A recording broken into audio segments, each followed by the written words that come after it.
MademmyifyASMR.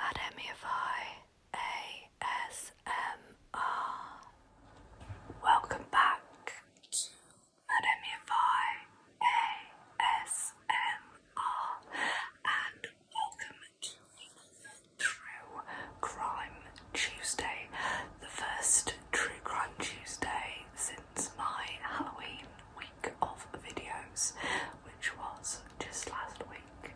If you watched that, I hope that you enjoyed it.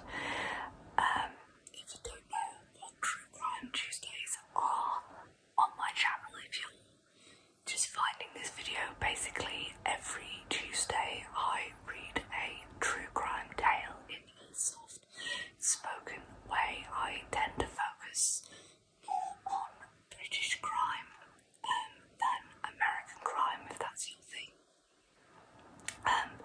Think of it as when you were at sleepover as a child and your parents kept telling you to shut up, so you ended up having to whisper spooky stories to each other.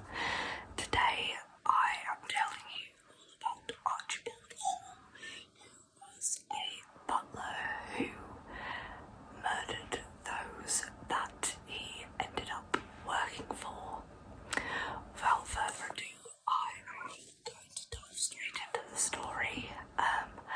As usual, I tend to pronounce things as they are spelled, so apologies if I do pronounce any place names incorrectly or any people's names incorrectly. Like, I feel bad if I get a person's name wrong, because I had, before I was married, I still go by my married name, a really hard to pronounce surname, and so it used to annoy me when people got it wrong, and now I suppose really this is like revenge because everyone got my name wrong. Now I'm just gonna butcher everyone else's names and place names. Apologies if there's a bit of background noise as well. Next door is getting, I think, a new boiler or something, so there's been lots of noise going on and the walls are like quite thin, you know, these old minor houses. Anyway, on with Archibald. I have rambled enough. Archibald Thomas Hall was born in Glasgow on the 17th of June 1924. He began his criminal career as a teenager, starting off with a petty scam involving Red Cross collection tins, but he soon graduated to confidence tricks, becoming quite the actor. He was first sent to prison in 1941 at age just 17. Later, he would become a jewel thief, and in 1964, he received a 10-year prison sentence for this. He managed to escape the Blunderston prison in Suffolk in 1966, but was quickly recaptured and had 5 years added to his sentence. He was granted parole in 1972, and while out of prison, he met Mary Cockle, an Irish woman who became his mistress. During his lengthy spell in prison, Hall decided he would refine his character so that he could pass without suspicion among the English aristocracy. He elocuted himself, removing any trace of his Glaswegian accent, studied social etiquette, and became a self-taught antiques expert. This must have worked, as following his release from prison in 1992, he found work as a butler. Unfortunately, his freedom was short-lived, and I meant to write 1972, not 1992. Apologies. And by 1973, he was back in prison before finally being released in 1977. This time, when he was released, he took a job working again as a butler in the household of Lady Hudson, who was the widow of a local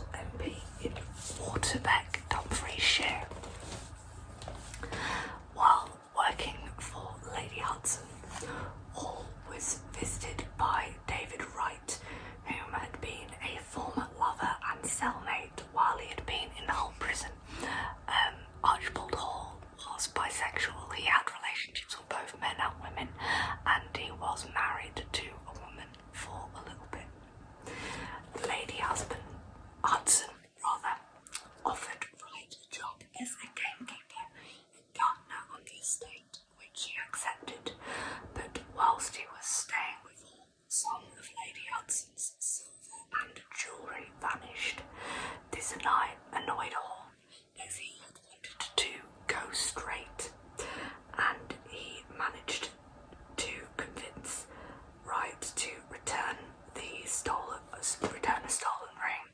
But the next day, Hall was awoken by a loud bang.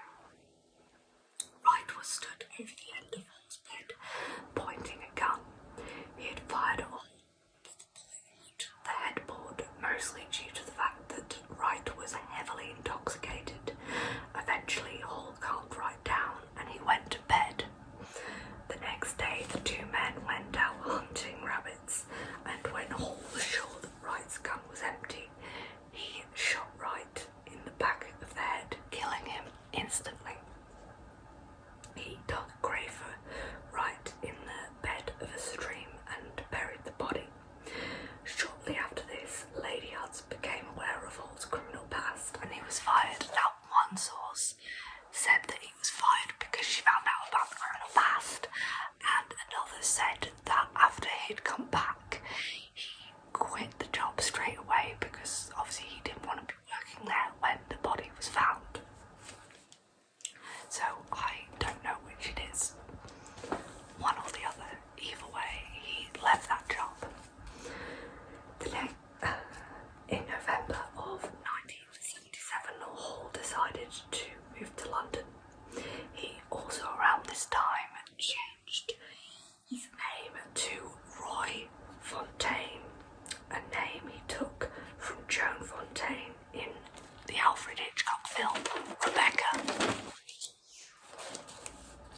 Hall/Fontaine, I just call him Hall, secured another butler job, this time for 82-year-old ex-Labour MP Walter Scott Elliot and his wife Dorothy.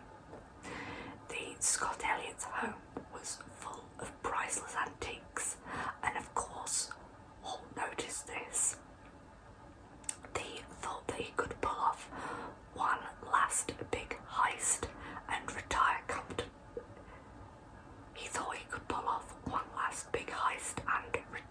comfortably. He met back up with his lover, Mary Goggle, in a pub. She introduced him to Michael Kitto, a petty thief. The three of them chatted, and Hall and Kitto bonded over their criminal backgrounds. The three of them decided that they would pull off the robbery together. On December the 8th, Mrs. Scott Elliot had to go into a nursing home for a few days, so Hall took the opportunity to show Kitto around the home. But unbeknown to Hall, Dorothy had returned home early in the day. When they opened the bedroom door, they expected to see Walter asleep, but instead they were greeted by Dorothy. She asked Hall what he was doing there with a stranger.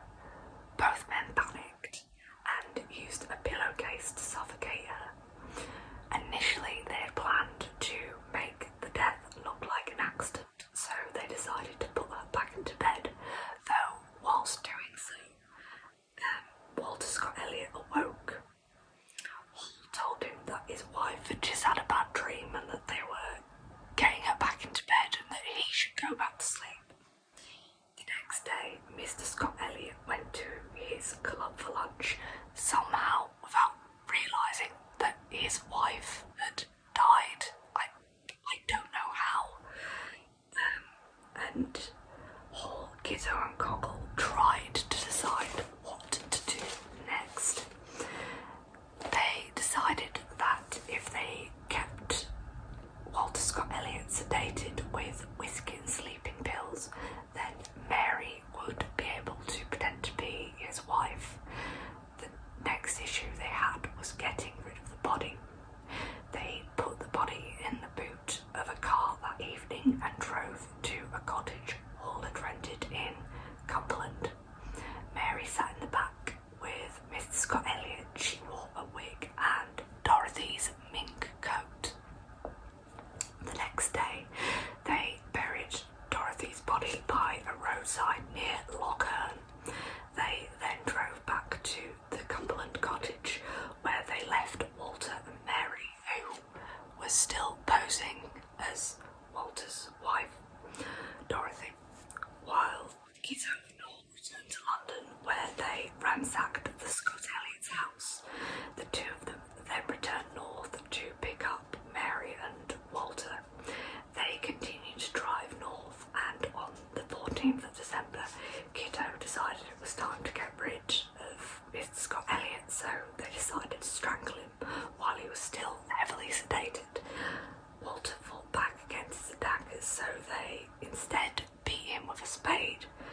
Elliott's mink coat. Cockle wanted to keep it, but the men wanted to destroy it as this was could be a key piece of evidence that would tie them to the murders.